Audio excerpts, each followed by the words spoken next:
Hello and welcome to another episode of Narcissism Nation. I'm Enrique. Thank you for joining me today. I want to start off by talking about some of the cases that have come through with PrecisionCycle and some of the things that we've seen. One of the topics and themes that I've been encountering with a lot of my clients are women who have come to me and outlined why they've done things with men, used them, cheated on them, left them, ghosted them, left them on red, all the things that you hear about online today. And then from male clients, all the frustrations that they feel being the victims of being used, being cheated on, being left on red, being abused for their emotions. And the thing that I really wanted to do here is to synthesize a lot of what I'm seeing so that I can deliver to you and show you how there are essentially four overarching archetypes that exist out there and really begin the process of distilling down the reason why you're not being swiped right on, why as a man you are not getting the kind of dates, finding the type of people you want to have a relationship with. And this isn't to put down people, but this is for me to show you that there's really four different archetypes that exists in modern day dating that women that I've worked with have identified and that all essentially give them the same feeling, which is the ick. Men that they find that are easily controllable, manipulative, that are governed by certain things that make them really unattractive, yet extremely usable. And today I want to talk to you men specifically who are having trouble dating. This isn't for people in good relationships. This isn't for people who are married happily out there. This isn't for the people who are already successful with their own regimes.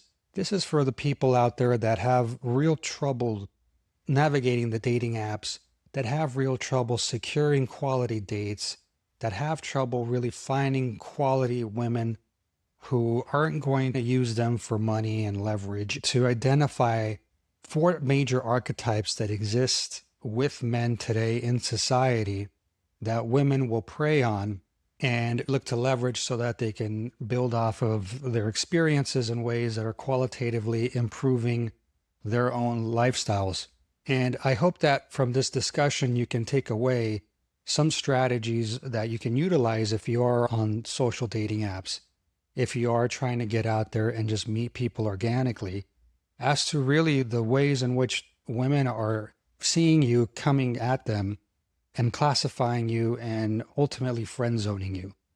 And so really I want to talk about from my female clients, what they've all identified and something that a lot of other women online will speak to. The easy controllability that men have, especially because they are so weak when it comes to the need for sexual gratification and validation, seems to be one of the biggest issues where women have said specifically are massive turnoffs and the reasons why they often leave you on red. This is oftentimes expressed unconsciously by men who don't know that they're stuck in these archetypal formats or really are not necessarily calibrated in a way that they can see this blind spot in their personality. And I want to break down the four types of archetypes that we've identified through our work through PrecisionCycle and understand how you can find ways to become a much more calibrated man, leading to understanding that there's essentially 5 different ways where you can offset these types of personalities. That particular aspect will be coming on Monday. But as we wrap up the week here, and as you go into this weekend, whether you have plans to date someone or whether you are looking to build plans to date someone, these are just some quick archetypes that I want to deliver so you can understand fully how women are classifying you and potentially labeling you. There are 4 types of men out there that women have identified as being completely unattractive, and one of the major reasons why they will ghost, stand you up, not show up for that date, not text you back, leave you on red, all those things that you hate. 1, there's a starving beggar. This is the guy that can't get a date. He lives on porn tabs. He swears that women are the problem and will speak ill of them anytime he gets a chance to. The reality is that this person's energy announces that he has no mission and no center in his life. That's why they're invisible, both on the algorithms on social dating sites and with women at large, because at the end of the day, their presentation is one in which they just project naturally this hollowness that exists within them. And that is really unattractive to women. If they know that you have no center, if they know that you're not governed by anything other than the constant search for gratification through intimacy, they will not respect you. Usually those people won't even get the callbacks or the dates or the texts because it comes across so fervently and clearly to women that these particular people are starving for attention and need to beg for any type of intimacy. This is the biggest turnoff women have indicated through my research and my work with PrecisionCycle clients. It is essentially one of the biggest reasons why you're not getting that text back and not getting that second date. When you get that text that says there's no spark, that's because they see right through you and know exactly what you're trying to get. As soon as you show up and walk through the door, you are immediately projecting this starving beggar personality. And nothing says run away faster than someone that clearly does not have the self-regulation and recalibration of their own self than someone who has to show up and practically beg for intimacy. The second type of person that has been identified through my work at PrecisionCycle is the try-hard texter. This is the person that gets the numbers, but they never get the intimacy because their whole persona is one in which they need constant attention and validation.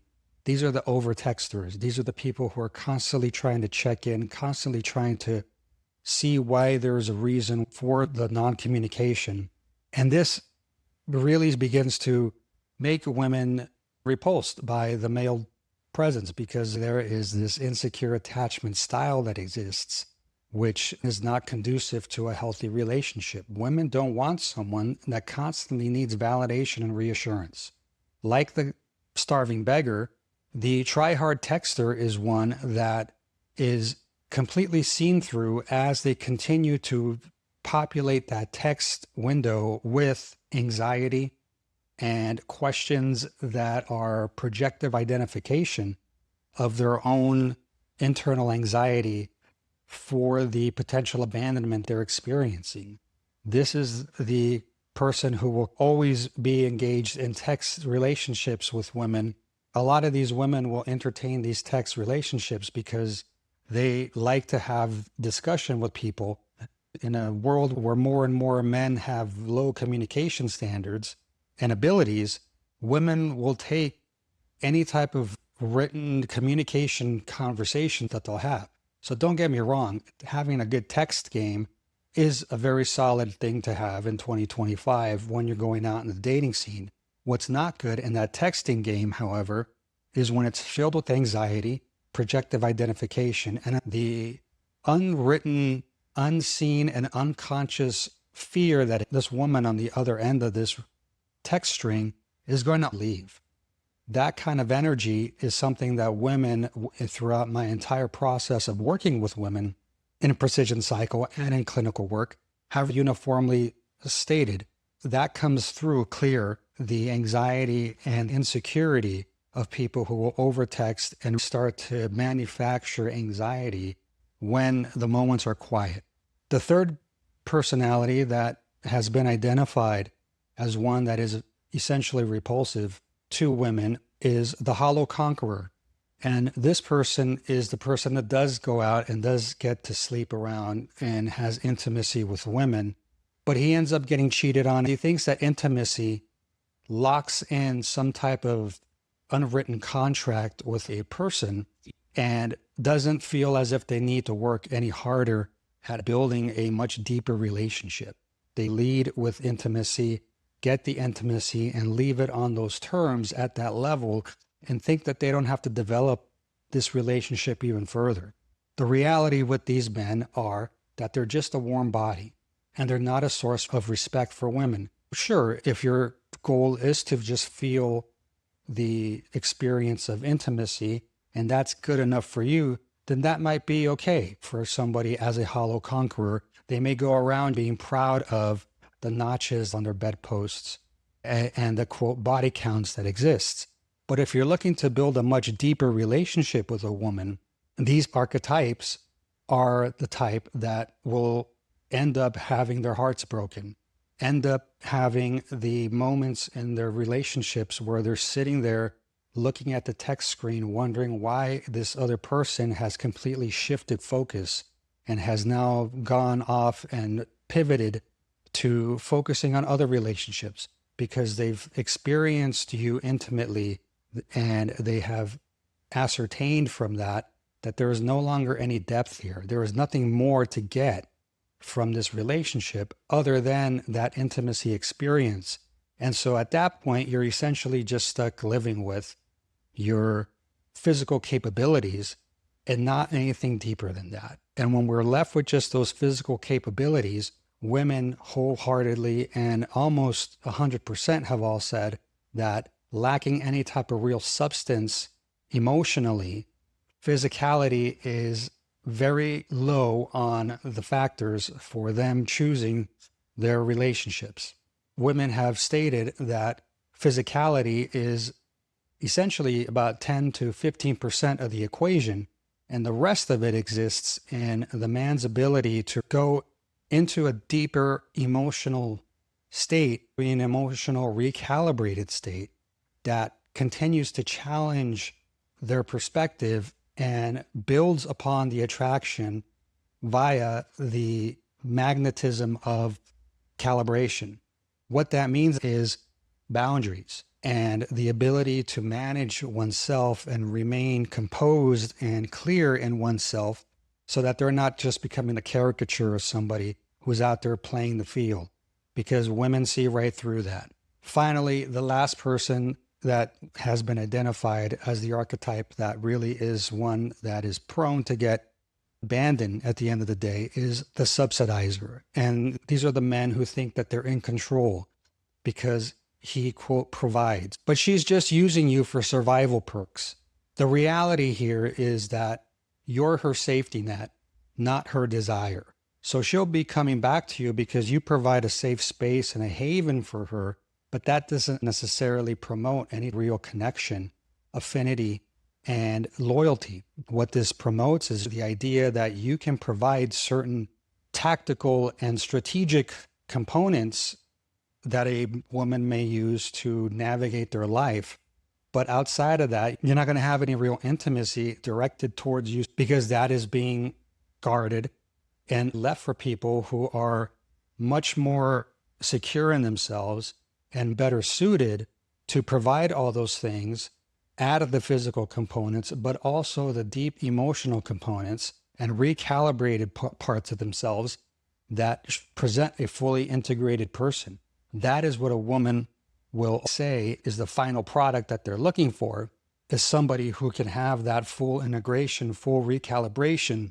Hopefully you've listened to what I have to say in this brief presentation and you've seen parts of these 4 personalities that I've presented. Maybe you've seen yourself as one of these people presenting themselves in one of these particular ways. And this is giving you insight into why you're not receiving those follow-up dating texts, why you are not successful social dating sites, why you keep being left on red, why people keep blocking you and walking away and saying that there's no spark. If this has resonated with you, then I invite you to look for my 5 surefire ways to get women interested in you. These are, again, 5 surefire ways that I have developed through my research, through my work with clients in PrecisionCycle, through my experience in clinical work, a deep understanding of the things that women say specifically are attractive to them. One of them, the first one, being someone who can hold the frame like they're building some type of fortress. That is really something that women have all expressed is a major theme and reason that they will end up with a person in a long-term relationship and choose someone over someone else who may have more physical attributes, more money, or more status. There's a reason why you look at some women and you completely wonder, why are they dating that one guy? That's probably because that person holds a frame that is unshakable. And when you're able to do that, you're able to become one of the most calibrated and powerful men in the field.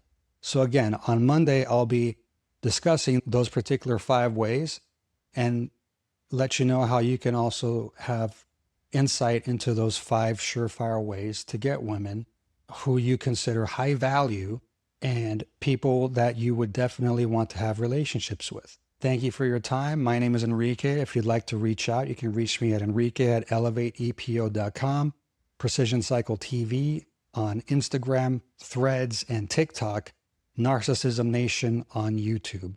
Have a great Friday, and we'll be back on Monday.